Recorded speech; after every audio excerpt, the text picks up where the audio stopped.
మనస్సాక్షి ఎన్నోసార్లు మనకు గద్దించి, ఇదిగో నువ్వు తప్పు చేస్తున్నావు చెప్పినా సరే, ఒకవేళ మనస్సాక్షి నోరుని మూసేస్తే కొన్నాళ్ళకి మనలో ఉన్న మనస్సాక్షి చచ్చిపోతుంది. మనస్సాక్షి చచ్చిపోతే నువ్వు తప్పు చేస్తున్నావు అని చెప్పేవారు ఎవరు ఉంటారు? తప్పు చేస్తున్నావు అని చెప్పేవారు లేకపోతే మన పరిస్థితి ఏంటి? లేఖనాలు చెప్పి మాత్రం వదిలేదు.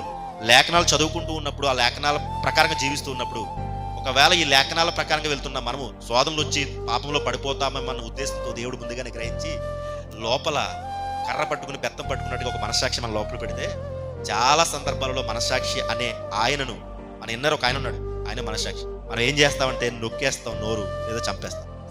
చెప్పి అలిసిపోయి విసిగి వేసారిపోయి మాట్లాడుతూ చెయ్యొద్దురా పాపం చేయొద్దురా అని చెప్పి తన ఆయుష్ను కోల్పోయి ఒక రోజు మనస్సాక్షి చచ్చిపోతాడు. ఆ మనస్సాక్షి చచ్చిపోయిన మరుక్షణం మనం చచ్చిపోయినాడు. ఆ మనస్సాక్షి బ్రతికున్నంతసేపే ఇంకా మనం కొద్దిగా ఆత్మీయతలో ఉన్నట్టు. ఎప్పుడైతే మనస్సాక్షి చచ్చిపోయాడో మనం కూడా ఆత్మీయతలో చచ్చిపోయినట్లు లెక్క.